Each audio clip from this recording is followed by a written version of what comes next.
and welcome to my channel Frugalisama. My name's Sam.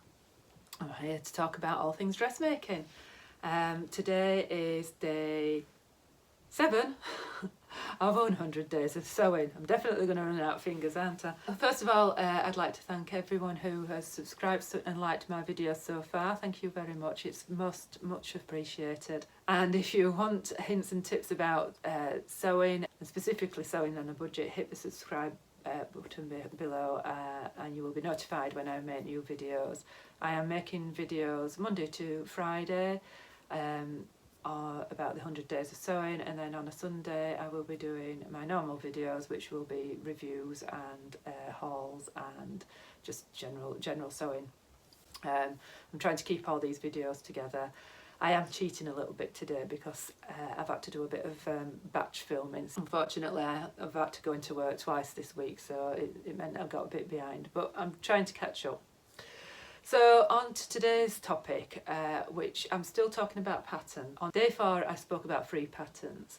Day 5 I was speaking about sewing magazines and whether they're worth it or not. And yesterday I was talking about pattern books and again whether they're worth it or not. And today I'm just going to touch on some other ways of obtaining patterns on a budget.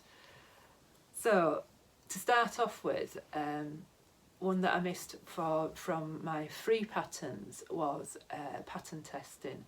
Now, I did forget to include it, but secondly, it's not exactly a free way of obtaining patterns. I've only done one pattern test, and that was for Gertie, and I will insert a picture of it. It was a princess coat. So in exchange for me pattern testing for her, she sent me the PDF download so that I could test it, and then what I got was a paper pattern as kind of payment for it. Because there was a bit of a rush to do it, I had to pay for the pattern printing, and obviously I was expected to pay for the fabric. Now I blog for Minerva Crafts, and they very kindly sent me the fabric to make the coat.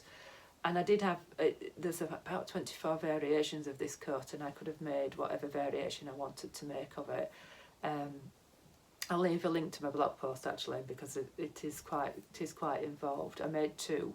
I made one from fabric that I already had in my stash, but put a fur collar on, which I had to buy. I didn't have to buy. I chose to buy, and the lining.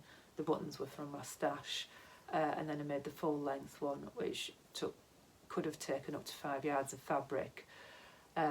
Luckily Minerva agreed to send me that, so I didn't have that to pay for, but I still had all the interfacing to pay for, still had the printing to pay for, still had the lining to pay for. If I'd have had to buy the fabric, that would have been 5 yards of fabric to pay for as well. So that's one of the reasons I did forget, but that's one of the reasons why I didn't really include it in free patterns. Not everybody has the same deal. I think there is a bit of a movement now whereby pattern designers are actually paying testers, and I think it's right.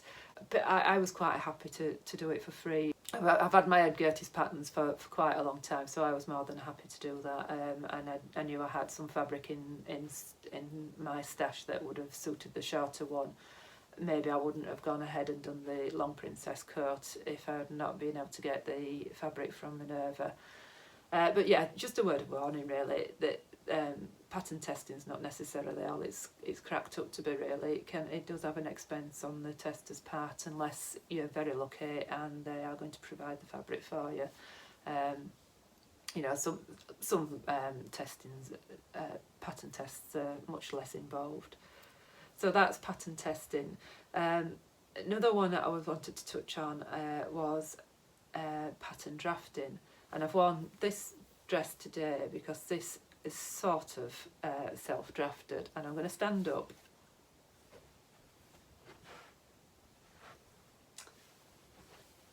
So you've got a wide neckline, you've got pockets there, you've got elastic at the waist, and cuffs at the arm. Now, does anybody recognise this pattern? When Tilly released the Bettine pattern, I don't know how long ago it is, I thought, I'm sure I can draft that myself without having to buy it. And I did, I had a go. Probably not the very first thing that I had a go at drafting, but it's probably one of the first. When I say drafting, I probably mashed together a couple of patterns in order to get the effect that I wanted. So I'm not going to tell you how I did it because I don't think that's fair, but I did use several different patterns to get the effect, and it's not you can't call it a Bettine because it's not. It's got differences, but it's near enough for me not to have to buy the pattern. And that's something that I try and do quite a lot, and I mentioned this in my previous videos, is when a new pattern has been released, I try to keep my finger off that trigger and see if I've got anything that's similar already amongst my many patterns. I've shown you before how many free patterns I've had over from magazines over the years. I've also got the Seamwork subscription, so they've got a lot of options there, and I can do basic drafting as well. I've learned how to do that. Obviously it depends where you're at in your sewing, whether you feel that you can draft something yourself. There's tons and tons of videos out there, or blog posts showing you how to go about it, just using simple measurements. So that is something that you can consider if you really are on a budget. You don't need hundreds and hundreds of different patterns. A couple of really good basic ones, and you can sort of work it out from there. I'll show you a good basic one. Something like this New Look K6483, for example, is just a really good basic pattern, and I've made this many times. You get the fit right on that, and you've got more or less a basic bodice block that you can change the neckline on, the sleeve lines on. You can make it longer. You make into a dress. This was free from Sew magazine, so this is one that was worth the subscription price. I'm not saying I didn't use that for this particular one, because this has got a grown-on sleeve. The bodice of this was actually self-drafted, using some instructions that I found. But yeah, just have a look around and see what you've got before you buy. It's probably your grandma's advice. But I'm about to be a grandma, so you know that's probably why I'll give that sort of advice. The next thing I'm going to talk about is if you do see a pattern that you really want, wait while it's on offer. More often than not, pattern companies now do offers on Black Friday, which I appreciate we're quite a long way away from in July, although looking out there it looks like November. It's absolutely pouring it down. I hope you can probably hear it on my flat roof above. Yeah, wait while they've got an offer on. Oftentimes pattern companies will give you an offer when they launch their patterns.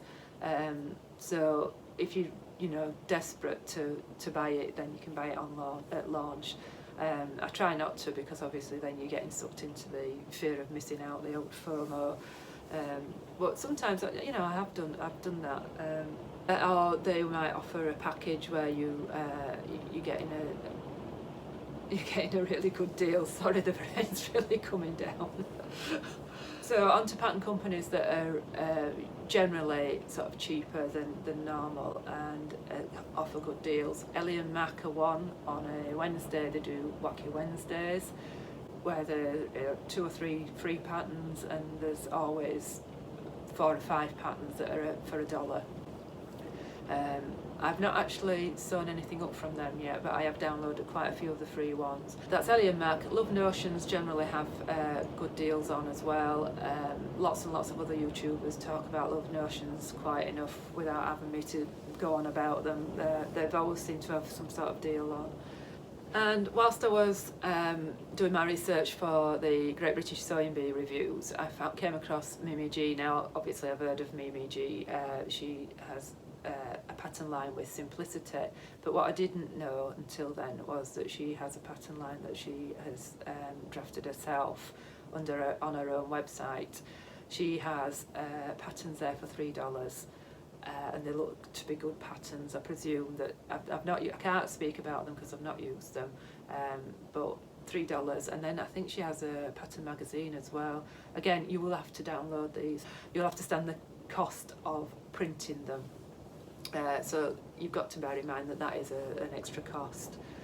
So other than pattern companies offering deals, and please leave me below any comments of any that you've come across that offer good deals on pattern companies. If you know of any offers that are on now, any good deals that are on now, leave a comment below so everybody can know about it. Because like I've said before, I am trying to create a bit of a community here where we share information.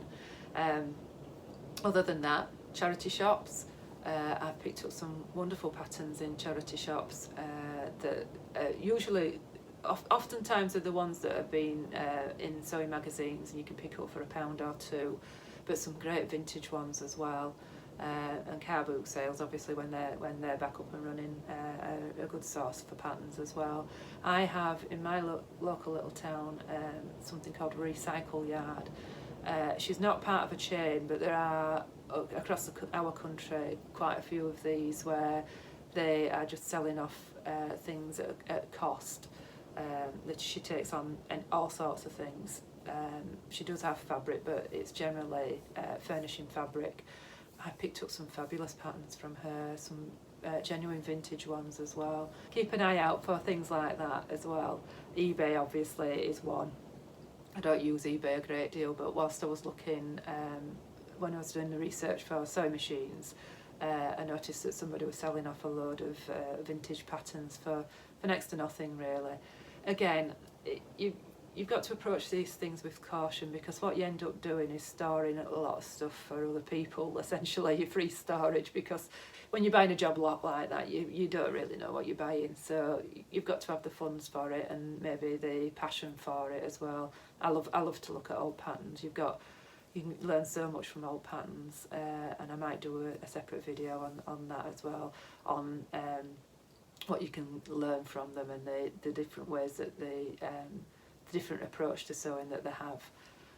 Yeah, that'll be a different video, I think. If you use Facebook, I use Facebook within groups, and often there are sales in there as well. They tend to know the value of what they're getting rid of, so you might not get such good deals as you would on eBay or Freecycle or Gumtree or something like that, because they tend to be people that are getting rid of stuff that they don't necessarily know the value of what they're getting rid of. And just finally, a word about Craftsy / Blueprint. I chatted about Craftsy and Blueprint the other day on one of my videos, lamenting the sad demise of Craftsy, and somebody did let me know to say that they are coming back.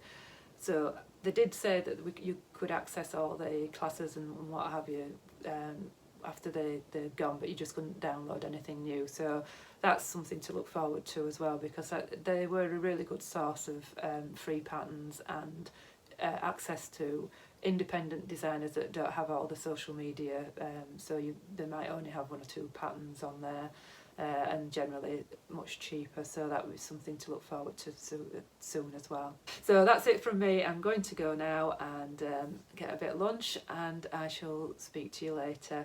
Please like and subscribe, and any comments below about anything that you want me to cover next week.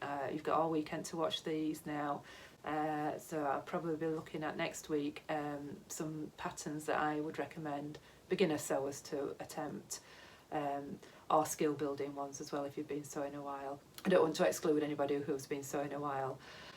So I'll be back on Sunday with a review. I'm probably going to review one of the patterns from the Great British Sewing Bee, hopefully. Okay, thank you for watching and much appreciated. I shall speak to you later. Goodbye.